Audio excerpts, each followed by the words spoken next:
เห็นอีกแล้วประโยชน์ดีๆของอาหารพื้นบ้านของเฮาสบายดีความว่าหรือความต้องการที่อยากนำเสนอโภชนาการดีๆจากอาหารพื้นบ้านและก็อาหารที่ว่ามีราคาประหยัดธรรมดาหนะก็บ่เคยลดลงเลยได้ค่อยถึงสิว่าช่วงนี้บ่ได้เอาคลิปลงแต่ก็รบกวนช่วยฟังคลิปนี้อีกในเด้อเพราะว่าอยากเว้าสู่ฟังเรื่องประโยชน์ดีๆของหอยนาเฮาหรือว่าหอยขีกระต่ายธรรมดานี่แหละประโยชน์ดีโปรตีนสูงและก็เป็นแหล่งของแร่ธาตุเนาะช่วยบำรุงกระดูกและก็แขวให้แข็งแรงช่วยบำรุงระบบประสาทและก็ระบบเลือดอีกใด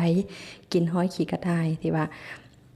ทรมานใจข่อยหลายคือจิ้มแล้วเพิ่นบ่ออกมาทางไข่ออกแต่หัว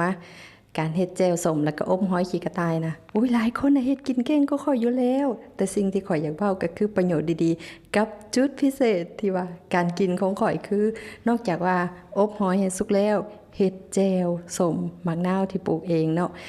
ในบอนต้นๆเนี่ยนะจะมีไข่ของหอยขี้กระต่ายที่มีรสชาติมันพอดีคักแซ่บจ้ำกับแจ่วส้มนี่แซ่บแต่ว่าต้องได้ใช้วิธีพิเศษเนาะสำหรับข่อยเพื่อจิ้มเอาไข่น่ะออกมาเพราะว่ามักแห้งหน่วยได้ที่ใหญ่ๆต้นๆคันไปกินกับผู้อื่นเนาะ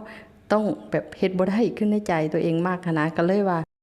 นั่งกินอยู่เฮือนก็เลยว่าตั้งใจจิ้มออกมาเต็มที่ไข่คักๆมันๆจ้ำกับแจ่วส้ม